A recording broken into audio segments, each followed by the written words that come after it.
Anthony Slater here with Darnell Mayberry inside the peak after an exciting offense-heavy Thunder loss tonight, 135-131 in regulation against the Mavericks. This was the first game since 2009 that both teams were over 100 by the end of the third quarter.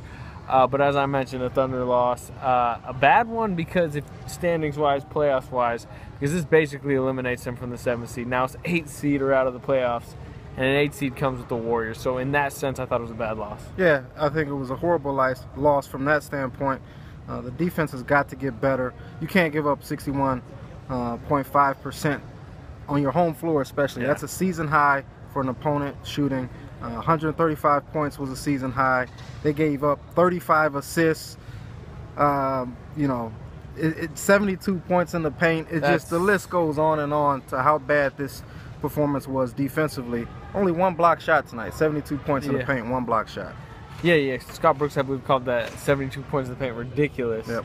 But I mean, how much of this is not having Serge Ibaka, not having Andre Robertson, specifically with the paint points to be Ibaka? How much of it is that and having to rely on guys that just don't have defensive talent, in that aspect? Yeah, there are a couple guys I saw trying to guard Dirk Nowitzki tonight. Steve Novak. Steve Novak was one of them. Yeah. Deion Waiters was one of them. Enes Kanter, Steven Adams were two others. So instead of Serge Ibaka and Nick Collison, maybe even Kevin Durant, you got Steve Novak, Deion Waiters, and Enes Kanter out there trying to guard one of the best scorers ever. So I think a lot of this defensive struggles right now is just really personnel based.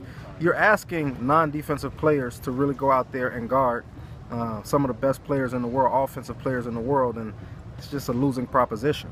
It is, in a lot of ways, but we've seen this team. They had some stops against the Suns. There's ways they can combat it and not give up 135 points in a regulation game. They scored 131 tonight. I don't care if you're not a good defensive team. If you just give up 110, which is not great, you win by, 21 points. So, I think tonight was the most glaring example of how bad it's been lately.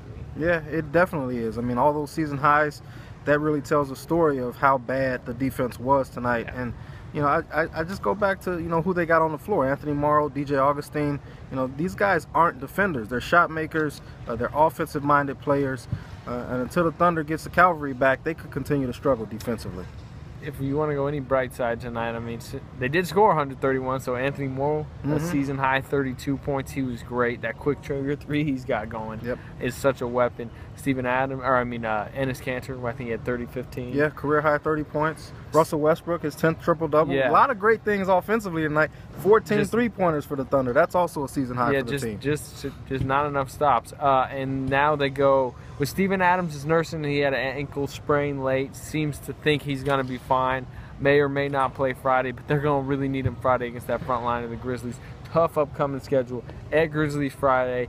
Rockets in Oklahoma City on Sunday, and then the Spurs in Oklahoma City on Tuesday, and the Pelicans, nipping at their heels. Yeah, that makes this loss doubly disappointing because now instead of moving 2 games within Dallas for the 7th seed, now you're 4 games back, and the Pelicans are only 2 games back of you for 8th spot, and the Thunder's got a tough schedule coming up, so it's back to worrying about whether or not this team will even make the playoffs. Yeah, no doubt about it. That'll do it for us. For the best Thunder coverage team anywhere, stay tuned at newsok.com and every day in Oklahoma.